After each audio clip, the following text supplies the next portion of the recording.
Salutare și bine v-am găsit la un nou vlog. Salutare! De data aceasta este un vlog doar despre mâncare, să spunem. Dar mai mult fast food, nu mâncare gătită la restaurant. Astăzi o să mergem să încercăm o șaurmerie renumită de aici, din București. Cred că ați văzut deja în spate, dar dacă vreți să vedeți unde o să mâncăm astăzi, rămâneți în continuare pe acest videoclip, deoarece ne așteaptă Mr. Laziz. Am văzut că e un trend deja pe TikTok cu șaurmeria Mr. Laziz și am zis, haideți să mergem să încercăm să vedem ce e acolo, ce e atât de bun acolo, deoarece vedem cozi infernale pe TikTok aici la șaurmerie. Da, și este nebunie și ne-am uitat și noi așa prin comentarii și chiar sunt numai comentarii bune. Bun, haideți să mergem să și luăm, că e și foame și miroase chiar foarte bine de aici. Se simte miros. Șaurmeria este în sectorul 6, mai exact la Apusului, se vede foarte mare acolo, Laziz Kebab. O să mergem să trecem strada, să intrăm, să vedem ce găsim la meniu la ei acolo și, bineînțeles, ce prețuri sunt, ce putem comanda.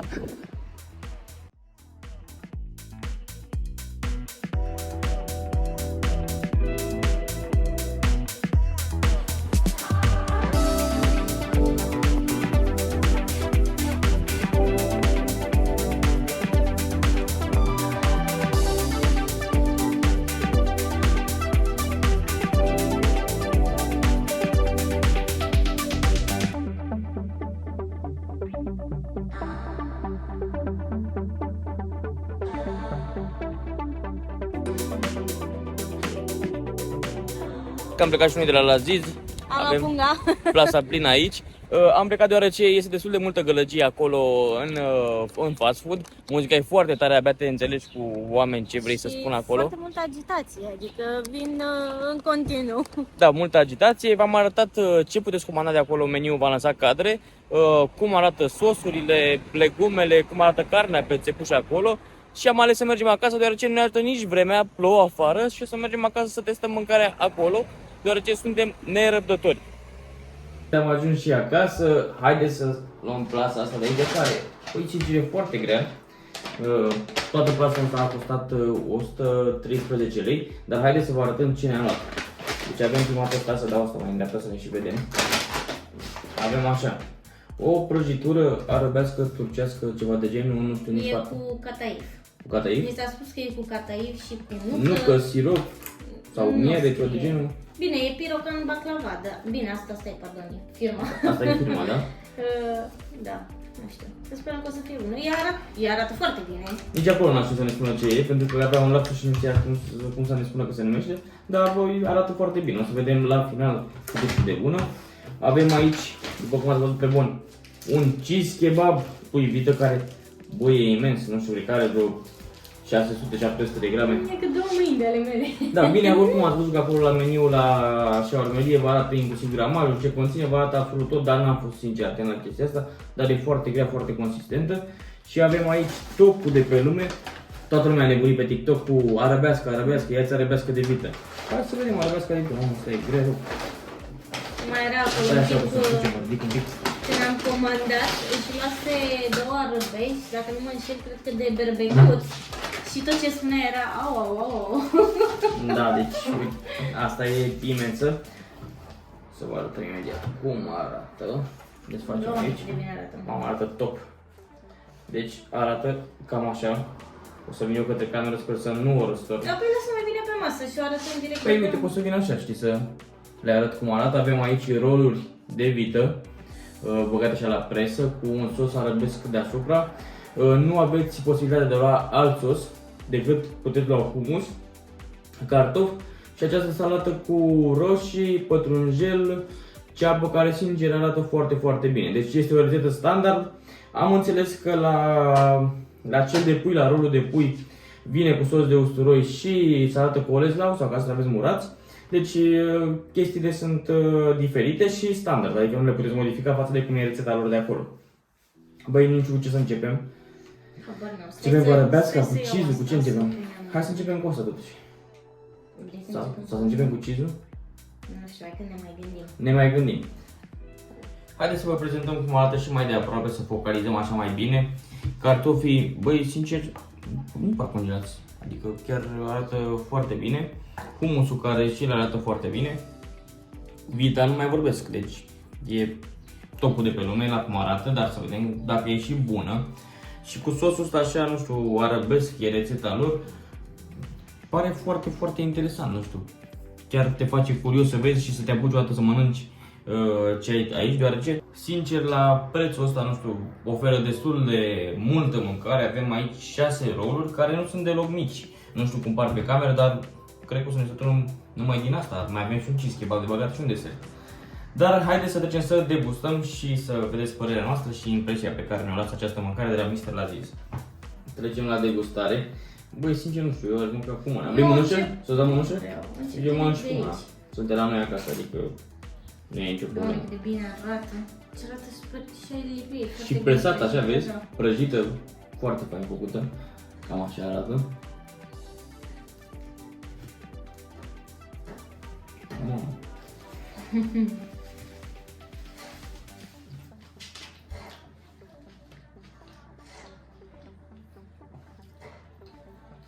Cartoful tot cum un album așa frumos. Eu rămân fără cuvinte. Să dăm și cu humus.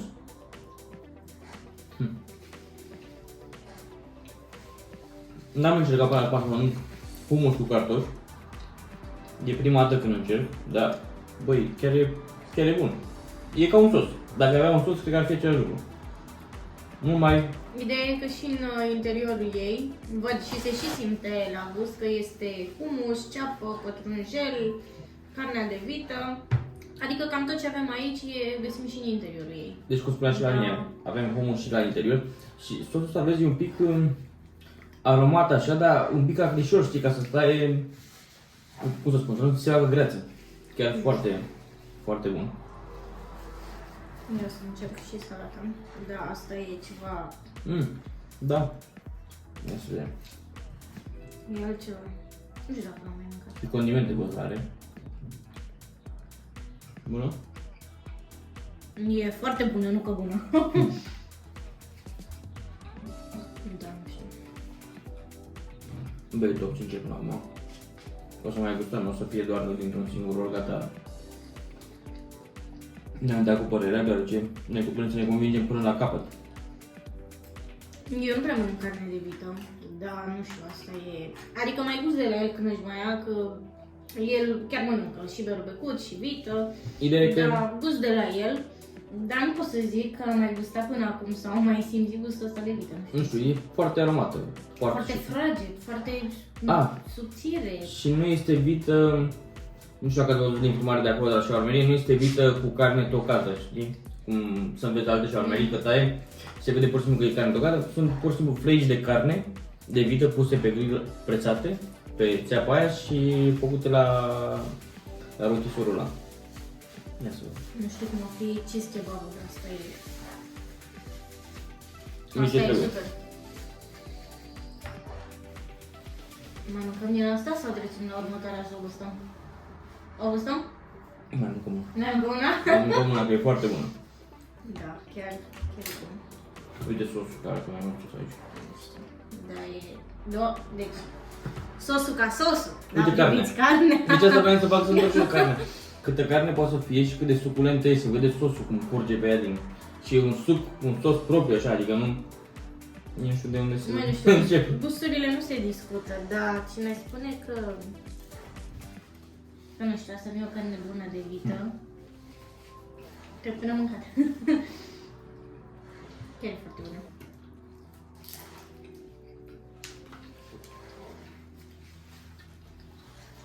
E top. Și să știți că nu facem reclamă, asta e doar părerea noastră sinceră. Multă lume a zis, domnule, e tot la Zizie. Și hai mă să încercăm să vedem ce găsim așa special acolo. Da, chiar e special. Chiar e bun.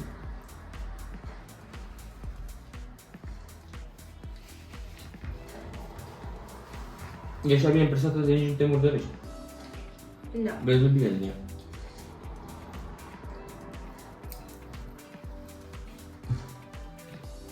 Dacă vă place carnea de vită, cred că aici o să găsiți o carne de vită chiar de calitate. Mie îmi place foarte mult carnea de vită și încerc la multe șaormerii. Dar asta aici next level, e ceva peste. Probabil și în prepararea ei înainte de a fi pusă pe țepușă sunt anumite condimente, nu știu, se simte poate la un bites, ceva, nu știu, cu anumite sosuri, că are un gust diferit, nu e pur și simplu carne de vită și să-i simți gustul la clasic, adică e ceva diferit. Nu știu, da. Pe mine m-a cucerit. Chiar m-a cucerit. Uite că nu știu de aici. Și o să încep eu, deoarece, na, ea vrea să intre mai în mijloc acolo, mai în esența acestei shawarma imense, ca să vă dați seama de cât de mare. Știi, și încă mai... Ce-am pus? Era cu 2 palme de ale mele. Beletele, da, de exact 2 palme, dar hai să gustăm mai bine.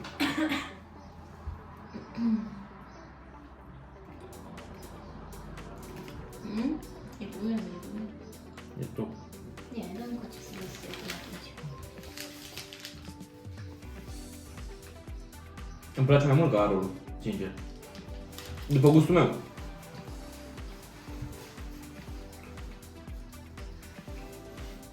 Uite câtă carne. Hai să le arătăm. Vită, pui, sosuri și cașcavalul ăsta, deși s-a răcit puțin, încă curge așa cremos, nu știu, mozzarella, ce-o fi, habar n-am.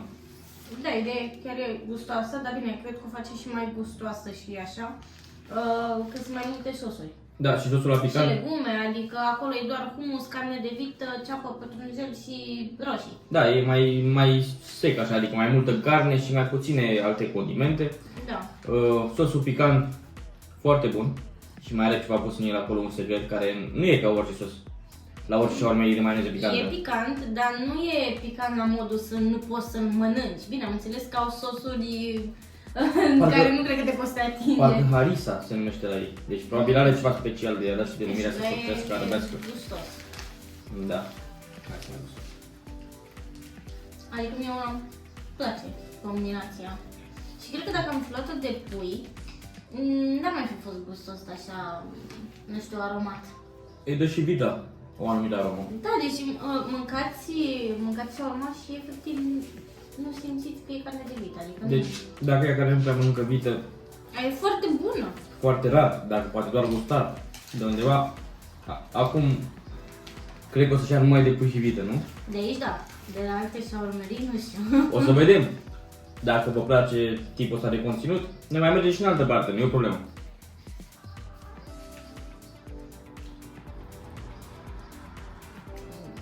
Chiar arată foarte bine. Doamne. Bine că n-am mai luat una, că dacă mai luam încă una, că ăsta era planul, nu cred că rezistam să le gustăm. Nu să mai și mâncăm.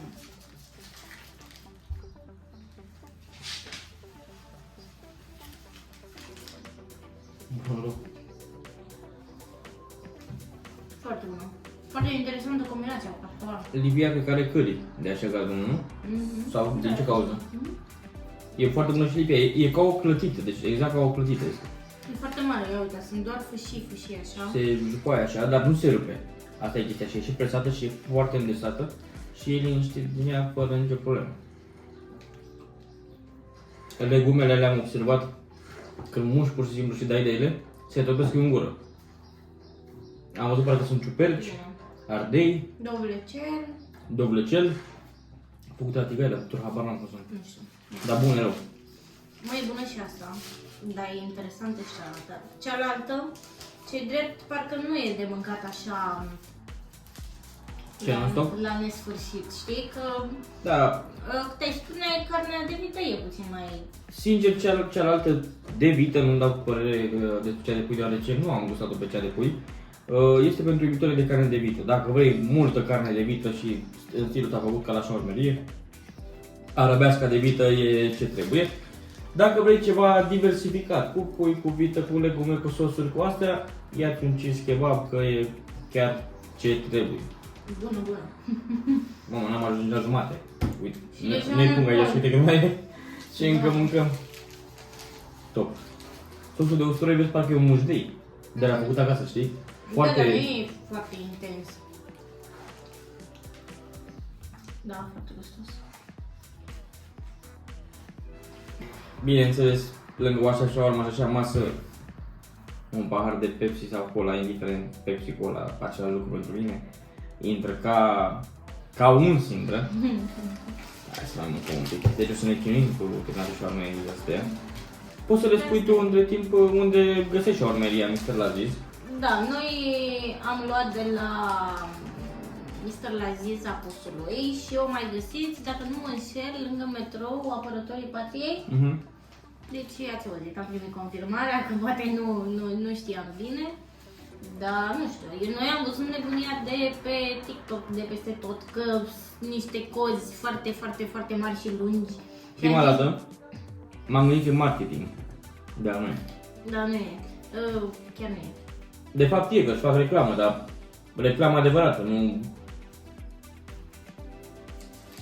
Chiar e bună, chiar e gustoasă. Și să știți că eu mi-am terminat Rolul.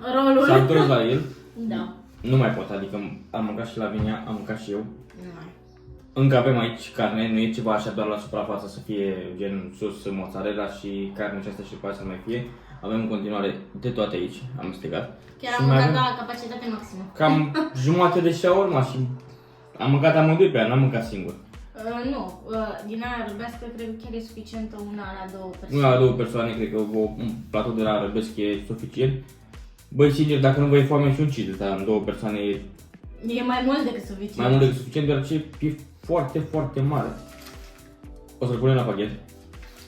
De fapt, la pachet suntem acasă, o să-l ambalăm înapoi, nu-l aruncăm. E prea bun ca să-l arunci. Mai bine mai încălzești un pic, nu știu, la un microunde sau la ce îl încălzești peste jumătate de oră, o oră sau când îți mai vine foame și îl mănânci, deoarece n-ai pot să arunci așa ceva. E atât de bun.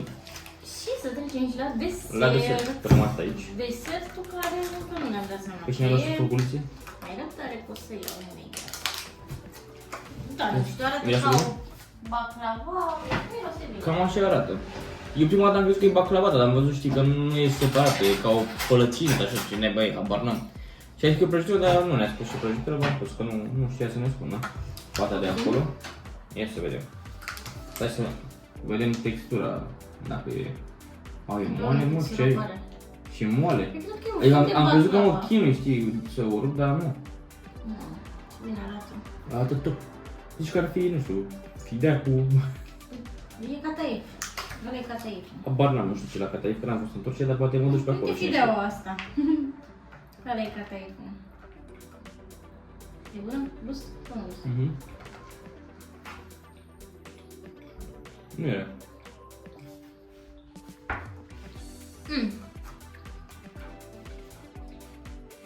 Are gust de baklava, bine, cred că e cam același rău. Singura chestie e că e cataif și nu sunt acelea de... Foaia de baklava. Da, bună. E dulce. E bună. Nuca e mai puțină ca baklava. Nu e la fel de multă nucă. Sincer, eu prefer mai mult baklava. Da. Noi Noi căutam să fie simplă, dar acolo aveau doar cu baklava cu lapte, baklava cu cireșe și cu ciocolată. Și sincer, n-am vrut să, n-am mai mâncat, dar nici n-am vrut să încerc, pentru că baklava e baklava aia clasică. Cu multă nucă și putem fi stick așa deasupra. Aia îmi place mie. Nu era nici asta. Nu Asta era a nici. costat 13 13 lei. Dar Da. nu e rău. E foarte dulce.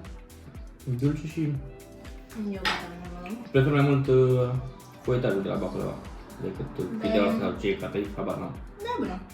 Iar dacă vreți să vă îndulciți, e dulce. Uite, e și o nucă între aici. Poți să iei tu. După ce am gustat toate astea, haideți să ne spunem și părerea despre cele 3 lucruri pe care le-am mâncat, arăbească, cheese kebab și desert.